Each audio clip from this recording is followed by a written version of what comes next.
సమయపాలన పాటించని భూపాల్పల్లి జిల్లా కేంద్ర సిడిపిఓ కార్యాలయ అధికారులపై చర్యలు తీసుకోవాలని తెలంగాణ విద్యావంతుల వేదిక జిల్లా అధ్యక్షుడు రామతండి దేవేందర్ అన్నారు.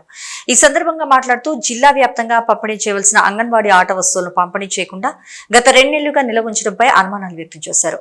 అధికారులు అసలు సమయపాలన పాటించకుండా నిర్లక్ష్యంగా వ్యవహరిస్తే గ్రామ స్థాయిలో ఉన్న అంగన్వాడీ కేంద్రాల ఆయాలు సిబ్బంది ఎలా పనిచేస్తారంటూ పేర్కొన్నారు. నేను బయటికి వెళ్ళలేదు, ఆఫీస్లో ఉన్నది ఒకటి నేను కలెక్టర్ ఆఫీస్కి వెళ్ళి అక్కడ డిఆర్ఓ ఆఫీస్లో రిపోర్ట్ సబ్మిట్ చేయాలి. వెళ్ళేసి వచ్చిన ఆపరేటర్ మాకు సార్ ఉన్నారు, ఇంకొక సార్ యూఏసీ సార్ 3 days కరీంనగర్లో డిప్రెషన్ ఉంటారు. సో ఆయన ఏదో రాదు, 3 days అక్కడ 3 days కూడా వస్తుంది. అంటే మీరు వచ్చేదాకా ఇక్కడ వచ్చిపోవచ్చు ఎవరైనా అవసరం పడ్డోళ్ళు, ఎవరైనా ఇప్పుడు వచ్చిపోయిన వాళ్ళు, ఇంతకుముందు వచ్చిపోయిన వాళ్ళు ఇది వచ్చేదాకా వచ్చిపోవచ్చు. వాళ్ళు వీళ్ళు వస్తూనే ఉంటారు కదా. అదే అండి, ఇప్పుడు నేను ఒక్కనే ఉన్నాను, అక్కడ ఇక్కడ మెయింటైన్ చేయాలంటే నేను అక్కడ పని ఇక్కడ పని రెండు కంప్లీట్ చేసుకోవాలి కదా. నేను అటు ఇక్కడ రెండు ఒకటే టైంలో ఉండదు.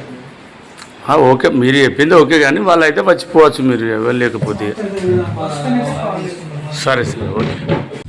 అంటే ఇప్పుడు 12 అవుతుంది కదా, రోజు ఇట్లా వస్తారా? వస్తారు సార్, రోజు పొద్దున్నే వస్తారు. మరి ఇవాళ ఎందుకు లేట్ అయినట్టు సోమవారం అన్న? ఏమో మరి అమ్మకు ఫోన్ చేస్తారా?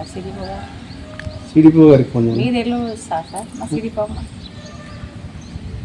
మేడం ఎన్ని గంటలకు వస్తారు? మేడం అంటే టూర్లకు పోతారు, విజిట్లకు పోతారు స్కూళ్ళల్లో, సూపర్వైజర్స్ మేడం గారు. అంటే ఇక్కడికి వచ్చినాకనే పోవాలి కదా, స్టాఫ్ కూడా వచ్చినాకనే పోవాలి కదా. ఏం పేరు నీ పేరు? సుభద్ర సార్, నేను సీపర్ ఇక్కడ. సీపర్. భూపాలపల్లి ఐసిడిఎస్ ఆఫీస్లో సమయం 12 గంటలు కావస్తున్నా కూడా ఇప్పటి వరకు సంబంధిత సిబ్బంది ఎవరు లేరు. ఇంకోటి ఏంటంటే ఈ అంగన్వాడీ సెంటర్లకు ఇవ్వాల్సినటువంటి మెటీరియల్ గత 3-4 నెలల నుండి ఇక్కడే పందికొక్కులు ఎలుకల పాలవుతా ఉన్నా కూడా వాటిని డిస్ట్రిబ్యూషన్ చేసే పరిస్థితి లేదు. ఎందుకు డిస్ట్రిబ్యూషన్ చేస్తలేరు అని అడిగితే మాకు తెలిసినటువంటి విశ్వసనీయ సమాచారం ఏంటంటే ట్రాన్స్పోర్టేషన్ ఛార్జీలు మిగతా కొన్ని ఇస్తేనే పంపిస్తామనే పద్ధతిలో ఆపినట్టు తెలిసింది.